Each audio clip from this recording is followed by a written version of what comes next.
And friends, welcome back to part 2 of DPZ's Collector Series with the Card Father, Marco. Let's keep this conversation flowing. Also, don't forget, on Monday night, I believe is when it's going to be, is Taking Stock is going to start on Jeremy Lee's channel, Sports Cards Live. It's going to be multi-streamed on Sports Cards Live with Jeremy, and then DPZ is going to be on our channel. It's going to be all over the internet. We're going to just be streaming everywhere. It's going to be a fun time between DPZ and Jeremy talking hobby talk, so definitely check that out. And as always, big thanks to all of those that have been using the affiliate links in the video description, as well as 10% off of SlabMags, the only place on the internet you can find it. Protect your good cards. SlabMags. Check out the links below. All right, Frank, let's roll part 2, Marco's interview. All right, you got it. Thank you. And we are live. Welcome, friends, to the Collectors Series. I am your host, DPZ. You find me at PC with DPZ. And with me again, I have Marco Bisio Jr. This is part 2 of our conversation with Marco, but we're going to have a very focused flavor to this particular episode. I wanted to talk about the PSA 9 versus PSA 10, or the BGS 9 versus BGS 9.5 or BGS 10. Honestly, we could just stick with PSA because it's a little easier. It's very linear, 9, 10. And between the difference between 9s and 10s and raw, and the price differential is so great. And I think most folks that are watching this show will understand why. And they already know why there's the difference in price between the 9 and the 10 and the raw. But Marco, I want you to tell me, as a longtime collector and as a person who probably you can count on one hand from what you and I've talked about, graded cards. Most of your stuff is raw, and you have amazing cards, massive cards that are raw, not graded. Walk me through your mindset behind grading, behind the 9 and the 10 and raw. And when does it make sense to grade? Talk us through and unpack that. I want this episode to kind of focus on that, because I think now that we're kind of getting into this, the collector is now becoming more of a collector's environment once more.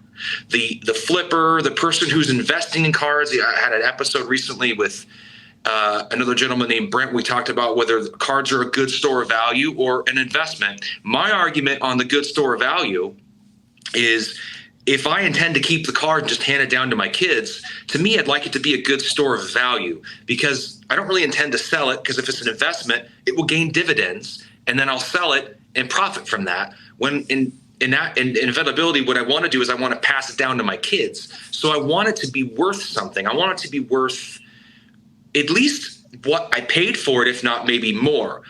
And so there was a lot of back and forth with folks on the comment section about, but what truly is an investment versus a store of value?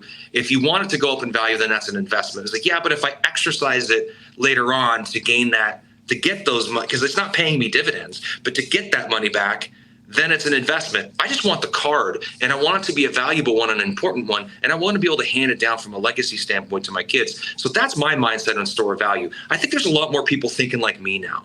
And there's people that actually just want to collect cards. But now that the cards they want to collect are so expensive, you kind of have to be thinking about it that way. But what drives a lot of this expense is not always the rarity of the card. It's the grade too. Walk me through that. That was a really long intro, I know, Marco, but I know you're going to give us a lot of great stuff. So I wanted to squeeze in as many nuggets there as possible and set the table for you.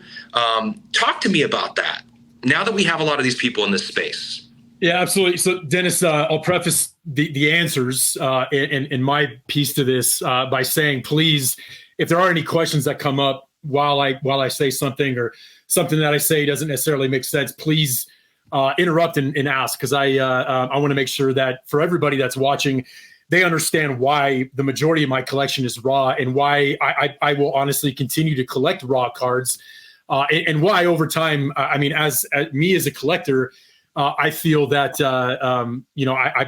that raw cards are not necessarily a better value, or that'll hold value longer over time. But as a player collector, I just feel that it's a better option than chasing and running and stressing and freaking out about how good your card looks, what the grade of your card looks, Dennis. I mean, that's fantastic. And a lot of people like that, fluidity in their collection, right? Like I have to have everything PSA. Well, I mean, I have to have everything, in a pro mold case, right? That's me. So that's how I feel.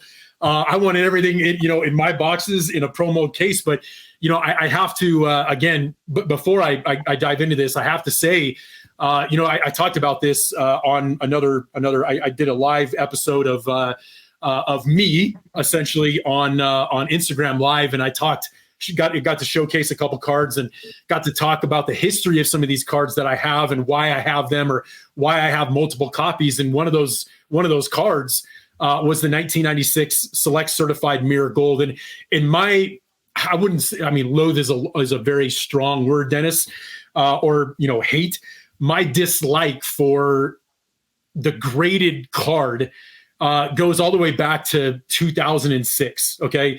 I don't know the exact date, and I wish I did. It's something that I should know as a longtime collector, have that date in mind of exactly when graded cards started taking off. And it was really, honestly, it was ultimately in like 2019, 2020, right when COVID hit, that graded cards became the thing, right? Like everybody wanted to invest that money. They knew it was an investment. We had all those investors jumping over. We had all the basketball collectors coming over from basketball into baseball, and therefore rose the values of baseball cards, right? So I don't think the ultimate, like the ultimate prize value in graded cards hit until 2019 or 20. So this goes back all the way to 2006. And, I won it was 2007, January of 2007, a PSA 10 1996 Select Certified Mirror Gold for $1,000. Now, of course, this is of Ken Griffey Jr. I'm a Griffey guy, and I busted it out of the case. Like I hated PSA graded cards, and I didn't find a value in them. I didn't understand the purpose of them. I absolutely saw a purpose in grading vintage cards or a 1989 Upper Deck rookie card or a Fleer, 1989 Fleer card, or all the vintage cards. Like I totally understood that. Okay. Like I was 100% bought into that. And as a matter of fact, like at that point in my collector's journey, I had picked up almost one of every copy of Griffey's rookie card in a PSA 10. I left out the Bowman Tiffany, the Fleer Glossy, just because I was like, well, there's 500 of them. I'll get one. And, it went from $1,500 all the way up to $25,000 during COVID. Right. So again, that card now becomes unattainable for somebody that's not willing to sell some of these raw cards that he has to upgrade or to pick up another card. Like so many other collectors, right? It's not necessarily flipping. I wouldn't say flipping, but they can easily say in their collector's journey that I have this card. It means something to me, but if I find another card that's higher up on my want list or grail list, I can easily trade this card or sell this card to get this card. And that's totally respectable. I just have a very tough time doing that. And unfortunately, I missed out on a ton of cards because of that, right? Because there was a card available and I couldn't pull the trigger fast enough, or I said, I can't sell this card because I don't know when I'm going to get it. And therefore, I lost out on this card number to 25 or this card number to 10. Go ahead, Dennis. So I wonder, okay, that's an interesting topic. And I think that you talk about you could have bought a card at one point. Now you're basically priced out of it. I feel like there's a lot of folks, myself included, that bought in to a lot of cards during the run-up that we're thinking, okay, I'm going to buy this card. I need to buy this card now before it becomes unattainable, before the price becomes X, Y, or Z, and I just can't touch it. Or I just won't see it again because these cards just don't sell very often. So you make a decision, and sometimes you make a decision, I'm going to buy this now and sell some cards to cover later. You make these decisions and you keep making them. For me anyway, a lot of these cards just went down in value, so it was kind of a foolish proposition. But I mean, now that I've learned, you go and you try to buy cards and you go, oh my gosh, this is a really good deal. I better get this now because I know, based on all my knowledge and everything I've been learning, talking to people like you or Joe or anybody, really, all these wonderful people I've been able to talk to learn about sports cards and the true rarity and true collectability of certain cards. You gotta kind of jump on some of those cards. But then, is that going to change? Do you think that is that now going to only happen for certain cards, or do you think people have learned their lesson? Because I certainly don't do that anymore. I just don't want to. I'm tired of being in that place where I'm losing. And now I'm obviously, and I think a lot of people hopefully have come out of this whole thing going, I want to collect certain players. I'm passionate about this certain sport, this certain set, player, whatever it may be, and they become more focused, and then they can enjoy the hobby more because they're not just buying whatever's like cool that's on, there's a strategy behind what they're doing and what they're trying to build, the kind of cards they like. And so you just look for those types of cards. Do you think that's going to happen? Do you think that people are going to start? And I think this is already kind of happening. They're going to go, there's so many cards hitting the market now. Are they going to go, I'm going to wait? And by waiting, they're one less participant bidding up a certain card. And now that card sells for less. And will that chain effect, that chain reaction, now see a lot of these really big cards sell for less and less and less and less? And will we get back to this like pre-2020 valuations for some of these cards? So the answer is two-part. The second part's the longest, so I'll leave that afterwards. But the first part is, if you are going to go that route as a collector, I mean, you, Dennis, anybody that's watching your show, I have to say this is one of those things where do as I say, not as I do, because I'm ultimately going to be that guy that's not going to be able to sell this card to get this card. I can't do it. Right? It would be different if it's a card numbered to 100, and this is where the second part to this, the long explanation of the answer comes into play. You have a card that's numbered to 100. Okay, I'm going to use one of the best cards that's numbered. There's two that come to mind that are numbered to 100.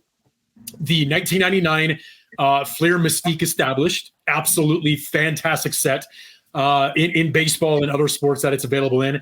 And then you have the Intimidation Nation. I think it's titled differently in other sports, but in baseball, it's the 99 Skybox. Oh my gosh, I can't believe it's just one card I don't think about very often, so I apologize. But it's from Skybox, Fleer Skybox, 1999 Skybox Intimidation Nation. Okay, this one's numbered to 99. The Mystique Established is numbered to 100. So you take that card for an example. The Established, over the course of the last we're in 2023, so yeah, 4 years since 2019. That card has popped maybe 7-8 times. And then you have the Intimidation Nation. And besides private deals, that card's only popped 2 to 3 times. Why? I don't understand why. I don't know why. I don't know if it's because, some of the product didn't sell and it was returned to the vendor and destroyed. If the product didn't sell very well, or it was geared towards a younger population, like the Circa Rave and the Skybox Thunder was, right, with the Super Raves. Why some of these cards see less and less than some other cards numbered to 100 or 25 or 75? You kind of got to know the market. You got to know where these cards are at, where they're sitting, and how many times they've hit the market. So we go back to the question, what do you do in some of these cases? Well, again, if you don't have the knowledge, and that's what we talked about in one of the first episodes, is where do we go from here? Where do I go from here in my collection? Is I want to spread the knowledge. I want to make sure that the next generation, or the next stage, right, the after COVID stage of collecting, knows exactly what they need to do and what they should be doing. Right now, I'm not going to tell them what they should be doing, because I don't want them to come back to me or anybody watching your show, Dennis, and say, well, you told me to do this. No, it's a suggestion, right? Like I said, do as I say, not as I do, because I'm not going to be the one that sells it. But if you know that collector A, collector B, and collector C have this specific card, to your point, Dennis, it does take those 3 collectors off the block for the next one that pops up. So can you be patient? Are you willing to wait for that next one, right? Because when that next one pops, yes, somebody will be able to reference a public sale or a private sale, but then you're going to be able to negotiate, right? Because this seller knows that these 3 people that were hungry to get that card in the first place already have it, right? And unless you're a collector that is extremely focused on the grade and more specifically a PSA 10 in that card, you're not going to have that individual go after that card if they see a flaw in that individual piece of cardboard, essentially, right?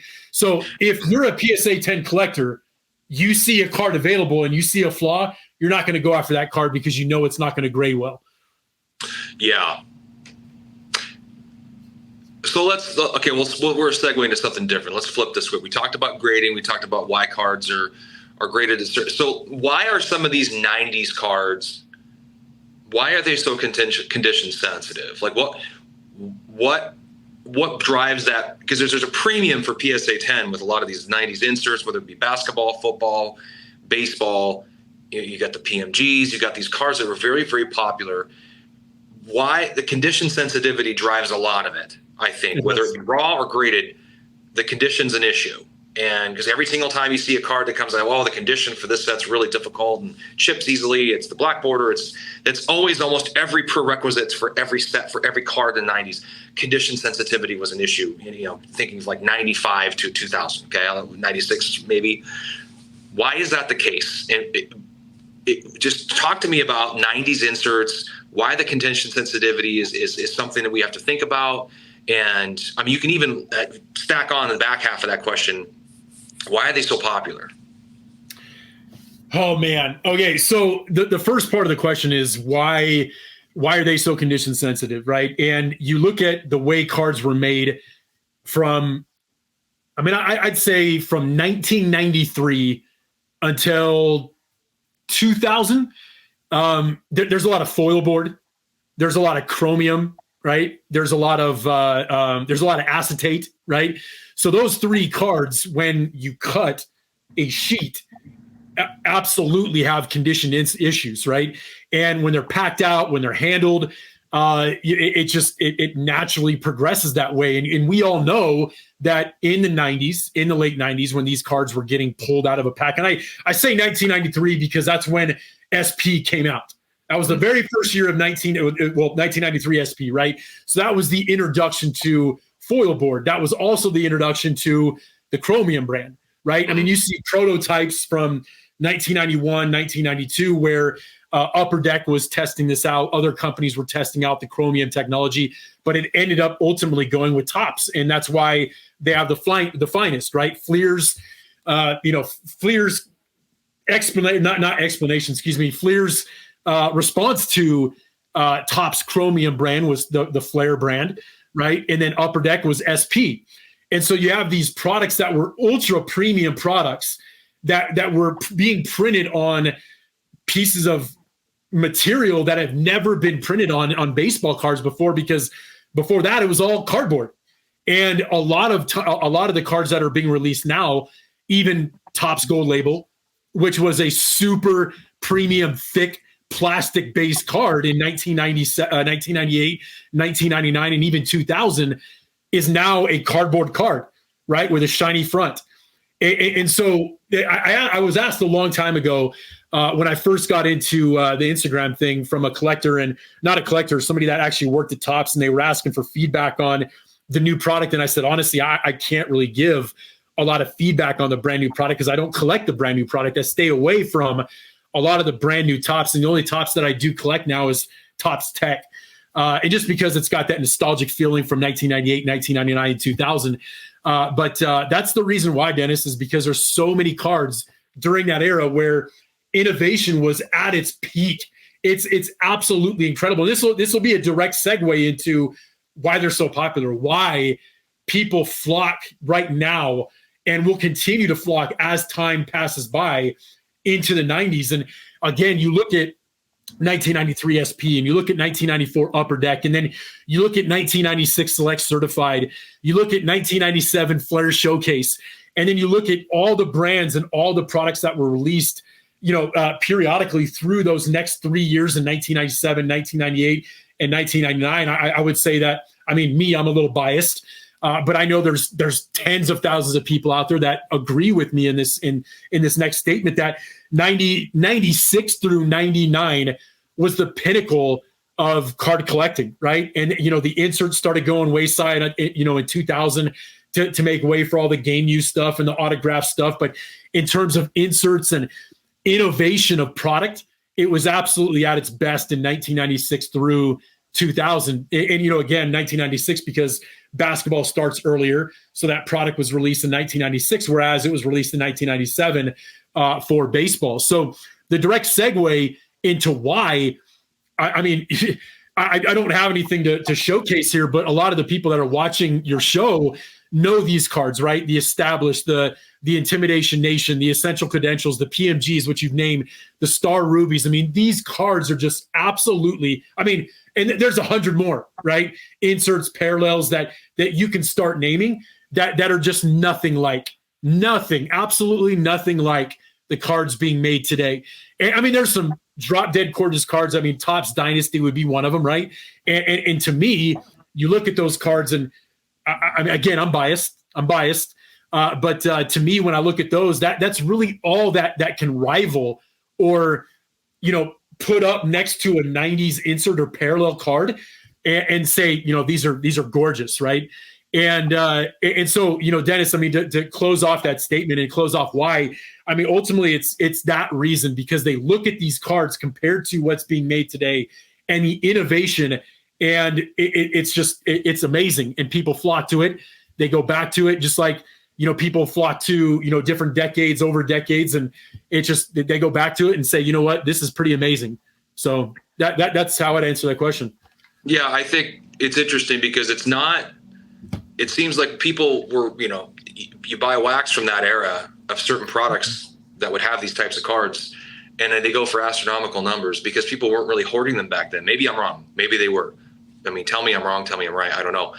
And now people want to hoard stuff now thinking, oh, it's going to be the same thing. Well, it's not, because everybody's kind of thinking the same thing you're thinking. They're hoarding sets and boxes and wax too, where people weren't really, I mean, I remember 96 through 99, I was 16 years old to 19 years old. I was not collecting cards. I could care less about cards. I cared about baseball. I was playing it in high school. I was watching King Griffey Jr. play every single, most days. 99, we got traded from Seattle to Cincinnati. That was it. But I still is a huge fan. But I wasn't collecting cards, so I wasn't buying them, much less buying wax and putting it away and hoping that someday it was going to be worth a lot of money in 2020, right? That wasn't part of the process. The hardcore collectors were still collecting. Yep. A friend of mine I know now, he was collecting in that time, and he even says, like, no one was doing that. But that's why there's hardly anything out there, is because no one was doing it. That's what makes it collectible. I have a kind of a branch off question, a segue question from that. Why are certain sets really popular?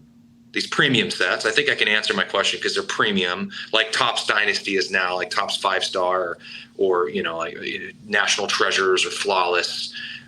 They're premium sets. They kind of take the place of what those premium sets used to be back in the 90s that we talk about. And they're popular now, obviously more eyeballs on them. But there's some cards that are just beautiful, amazing. Like for this one, Topps Chrome, King Griffey Jr., I forget what it's called. It looks like a superfractor. But there's certain cards that are just, I'm using Junior as an example because I remember that card specifically. And it's like a $25 card. But there's cards that look just like it, raw, that are like thousands of dollars. Yep. And sometimes they're not even numbered. And some of these are very low pop anyway, because these weren't created. They're like an insert. But one card's just more coveted than the other. Sometimes that doesn't make sense. As a new person coming into the hobby who wants to get in, that's what always confused the daylights out of me. Can you speak to that? Why is that? Yeah, absolutely. So one of the, and this isn't off the topic at all, but one of those questions, why, people collected back then, or why, the cards are so condition sensitive. Again, people weren't collecting graded cards back then, right? Grading wasn't a thing back in 1997, 1998, 1999 when these cards are being released. So again, people would put it in a top loader, put it in a snap case or a screw down, and they forgot about it, right? Or they just didn't care about the condition sensitivity of the card. They wanted the card. And again, to answer that question, that's why I wanted to go back and answer that, because I didn't directly answer what part to your question last time, but it's because nobody cared about the grading of cards. And the grading of cards didn't come into the sports realm, mainstream, until the early 2000s, mid 2000s, when everybody started grading vintage cards, because mostly because they wanted it to be authentic. right? There were so many cards being faked that they wanted it to be authentic. And that's the reason why grading started happening. And, you go back to even 4 years ago, Dennis, where a 1996 Topps Chrome refractor PSA 10 sold for $200, and now it sells for $8,000, right? So let's get back to your question here on the difference in cards. I mean, Dennis, I have asked myself as a collector this 100 times, okay? And it's not necessarily arguing back and forth with other collectors on why this card would be more than this one or that one. It's more of, again, it's a fun conversation to have, right? Because you'll have a very, very strong opinion on why this card is the way that it is, and then why I feel this card should be more. And ultimately, again, my opinion is because of the aesthetics of the card, right? And you go back to that 4 year span of 1996 to 5 year 96 through 2000, where inserts were at their peak. The parallels were, pun intended or not, no pun intended, unparalleled, right? There's actually an insert called Unparalleled from 1998 Upper Deck. But, these parallels were literally something that had never been even thought of. And when you see them, you're like, I have to have that card, right? So you look at a 98 PMG, an Essentials Credential, which I ultimately feel that the 1997 Essential Credentials is one of the most beautiful cards out there, right? It's got the star diamond type of background. It's got acetate. It's got the cloud background. So when you put it up to, a backdrop, it just looks absolutely stunning. Absolutely stunning. It looks like a sunset, right? I mean, these cards in the, I know Fleer has some of their older executives, right? That, and some of their creators and innovators that are on Instagram that showcase some of the technology from back then. You ask some of these folks these questions, and it's just unbelievable. Their answer as to why the cards were so awesome back then, for lack of a better word, right? Awesome is because there was so much competition. There was so much competition. You can use any example in any human situation, right? It's if you have 10 quarterbacks going for the same position, you're going to have the best of the best, right? If you have one quarterback going for the same position, well, that's your choice. And if that quarterback is good or bad, you're stuck with that quarterback, right? But if you have 10, in a combine, or you have a school that has 10 quarterbacks going out for the same position, it's the exact same situation. So when you have Fleer and Upper Deck and Donruss, which is Pinnacle, and then you have Topps, all competing to put out the best card, that's what brings out the best in people, in innovators, in technology, and that's exactly what happened. So again, you go back to your question, why is this card so much more than this card? It has something to do with limited availability. Again, a card that has only 25 is going to be more attractive than a card that has 500, right? But then again, you look at a card that does have 500, as an example, the 1996 Leaf Limited Lumberjacks card. It absolutely gorgeous, right? It's a wood card, black border. There's 500 of them. Well, I'll tell you right now, and there's several examples where that card there's 500 of will sell for exponentially more than a card that has 100 copies. It's because of the aesthetics. It's because of the collectability and limited availability of that style of card. Now, again, ask yourself, how many cards today are being printed on real wood, on real plastic, on real vinyl, on acetate, right? On foil board. Right. Some of these some of the companies can, right? But most of them aren't, right? Panini's chromium, Topps is cardboard. If it's not a game used autograph patch, which looks absolutely sick because they know that collectors nowadays only want patch cards that are going to look awesome, right? As opposed to a side of a patch of a side of a number of Griffey. Like, they just didn't care because they were being mass produced back then, right? In 2006, 2008. So again, I truly feel that the aesthetics goes a long way into the collectability of a card, because again, being biased here, I'm going to collect a card over a better looking card than a card that's more limited. And hence the reason why I don't have certain cards in my collection. I'll get it eventually. It's not that cool looking to me. I mean, I can give you 5 examples, which I won't, but 5 examples of cards that I don't have that I said I'll eventually pick up because I like this one better and I'm going to go after this one better. So, okay. Well, since we're talking about cards and your collection, cards that matter to you, let's talk about your top 10. I want to hear your top 10 cards in your collection, the 10 most important cards to you. They don't have to be the most valuable, but they're the most important 10 cards in your collection that you cannot live without. You're not going to sell. You're going to hang on to them. What are those cards? And I'm going to hit you on the spot with it because I want you to really think. You should kind of have a lot of them in the back of your brain anyway. So just, what are your 10 cards? So I thank you for giving me the opportunity with not just value, because I mean there's several cards out there that have higher value that don't mean as much to me. So I will start off. My number one card in the collection is the 1997 finest gold embossed refractor. Okay. There is a story, and on that live episode of on Instagram that I was able to do, I was able to showcase and give an explanation of why this card means so much to me. So in 20 seconds or less, I have to give an explanation. I own this card. Well, let me go back a little bit more. It was on the top of my list for years. Okay. And I didn't own this card, my first copy of this card, until 2011. So if you can imagine, all the way from 1997 to 2011, I didn't own this card. And it was not available. It just simply was not available. And I was on eBay all the time from 2003 till 2011. And this card never showed up. And again, this was in the era where we didn't have Blowout. We didn't have Facebook. We didn't have Instagram. I mean, these apps might have been out there. I don't know. Like my first smartphone was in 2012. So I didn't know, right? And even then I wasn't into apps. I wasn't on Facebook. I wasn't on Instagram. So there wasn't these avenues like there are today to say, hey, post something on Instagram or Facebook. I'm looking for this card. And then eventually find somebody that says, hey, I'm able to sell it. Well, in 2011, this card popped up on eBay. And I won it. I think it was $1,100 at the time. It was a very, very expensive card at that time in 2011. If you can imagine, if a card would sell for what it would sell for right now, $1,100 back then in 2011. And keep in mind, this is 5 years after the 96 Mirror Gold that I won on eBay in 2007. So it popped up, and I don't know if I mentioned, Dennis, on the first episode. I can't remember. Some of the cards that I had owned. Back in 2000, I would say 2006 to 2009, before I sold them. One of them was the 96 Mirror Gold. The 2011 was the 97 finest gold embossed refractor. The other big, I mean, this isn't just big. This is the biggest card that Griffey has, minus maybe a Gem Masters. But the 98 EX, now I had that one too.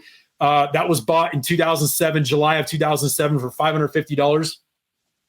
But so again, these cards that I had in my collection were now gone. I sold them in 2009, okay? But I never had the 97 finest embossed refractor. And I had asked the buyer of these cards, I'm like, hey, dude, please, please, please, if you ever come across this card, this is the number one card on my list, okay? And I never got it from him. He never got back to me. And eventually I found one in 2011. Well, fast forward to 2014, 2015, I traded this card for another top 10 card that I now have. Again, knowing that I'd eventually, hopefully, get the 97 finest embossed refractor again. And I did. 2015, it popped up again. I immediately messaged the guy on eBay, and we worked a deal. And it's been in my collection ever since. This is a card that will never, ever, ever leave my collection unless I sell the entire collection, right? If I get to that point where I'm going to offload my collection, it's at that point where I'm selling my collection to another collector that somebody wants to build upon what I've done. That's great, but that will be the very last card that leaves my collection. I won't make the same mistake twice. The reason why, it's got the deckled edges, it's embossed, it's got that the 97 Bowman's Best atomic refractor design where it's got the squares. I mean, it's just absolutely drop dead gorgeous. In my opinion, there's not a single better looking card that's ever been made by any company in the history of sports cards. And it's absolutely incredible. And unfortunately, I mean, for me, it doesn't matter because I'm not going to put a monetary value on it. But unfortunately, the last few that have sold in the last couple of years have been under 10K, where you have some of these other cards that have sold for $50,000, for $30,000. A 98 Crusade Red, which in my opinion is one of the ugliest cards that Griffey has, sells for 30 grand. And the 97 embossed refractor, which everybody and their mom wants, only sells for 7 or 8 grand. Now, I highly doubt that it would sell for that much right now, but that's just number one card in my collection. So we'll continue to move on here, but that's the number one card in my collection. One of the cards that I was actually able to get, and at the time I was like, I'm never going to be able to find this card again because it had not surfaced one time since 1998, was the 1998 Top Stars Luminaries Gold Rainbow. Now, for those that know, these odds of pulling one of these cards is 1 out of 20,000 packs, okay? They're insanely difficult to get. Unfortunately, one of the main reasons why they don't hold the value like a PMG or a Star Rubies or an EC is because it only translates into football. I believe it's only available in football and baseball. And Griffey has 2 out of that set, and it's the 1998 Top Stars Galaxy Gold Rainbow, which is number 5, and the 1998 Luminaries Gold Rainbow, number 5. Each one, again, number 5 Gold Rainbow. Again, the Galaxy has surfaced 3 times. The Luminaries has only surfaced once, and that's the one that I have in my collection. And they have a super clean kind of gold refractor type of shine to it. In I would say lining up with some of those inserts and parallels that were released in 1998, it's got the same shine. So the same shine is the Fleer Brilliance, the Team Mirror Golds, some of the chrome refractors. That's the shine that some of these cards have, and they're absolutely beautiful. They are the toughest inserts that Griffey has available in the entire lineup of all the Griffies that have been released. I mean, you look at the ones that are number 10, the Giants of the game, that you and I, yours truly, we both have, the Perfect 10 and the Wild Vinyl. Those are the 3 other standalone inserts that are number 10. Those are the rarest standalone inserts that Griffey has available that are actually available in all of baseball. But the Top Stars are the rarest inserts that have been ever produced, by Griffey, standalone in the 90s. So they're pretty amazing. So that number 1 is the 97 Finest Gold Embossed Refractor. Number 2 and number 3, respectively, are the Luminaries and the Gold Rainbow. Number 4, I have to go with again, this doesn't really hold a lot of monetary value to most collectors, but is the 97 Fleer Ultra. What is it? The Home Run King. So again, there's others that hold more value, but the 97 Ultra Home Run King is acetate. It's got like a refractor sheen on it, kind of like an atomic refractor sheen on some of the on some of the pieces of the card. It's got Griffey in his swing, and it's absolutely drop dead gorgeous. So that would be, I wouldn't say maybe top 10, but I have several copies of this card. I think I have 12 or 13 copies of this card, and it's one of the best looking cards available. And so again, Dennis, for anybody that's watching the show, feel free to comment or, reach out and say, okay, I don't know what this card is. Marco, show me. I would have no problem showing you some of these cards. So, and again, I love that you put me on the spot. I haven't thought about it in a long time, but some of the other ones, the 99 Fleer Brilliance 24K. Again, if I'm kind of throwing these off the top of my head, but I would say that's kind of number 4 behind the Luminaries Galaxy and the Golden Boss. But I have that one. Mine is serial number 24 of 24. The card number is 24, and the parallel is 24 karat gold. So it's amazing, right? 24, 24, 24, and his jersey number is number 24. So it's a pretty special card to me. The shine on that card is just, it's unbelievable. There's a lot of people that have showcased that card online that can't quite capture the shine, the beauty of that card. And I believe, I spent probably 30 minutes trying to perfect, that shine before I posted on Instagram. So that would be number 4. I have to throw in the 98 EX Future. I think it's better looking than the EX Now. Not that I don't feel that the yellow and the yellow and green is good looking, but that pink and purple, oh my gosh, it's amazing. So for anybody that has that card, number to 91, I mean, you got to feel lucky. You got to feel blessed to have that card in your collection. I go back to 1998. Actually, there was a sports card shop here in Reno, Nevada, that was called Z's Sports Card. And I used to frequent the various different sports card shops in Reno. And I showed up to Z's one day in 1998, right after that product got launched. And that card was sitting in his case. And he had it for $450. And I was like, dude, I'm 16. You know, there's no way in hell I'm going to be able to afford that card. So I go home and I'm like, hey, Mom, Dad, Z's has a card that is $450. And they laughed in my face. And that was that. So not that they laughed because of my hobby or the fact that I was so passionate about this card, but there's just no way in hell they were spending $450 on a baseball card. So unfortunately, that card didn't get added till like the mid 2000s. But that would have to definitely be in the top 5. You know, I know there's a couple PSA 10s floating out there.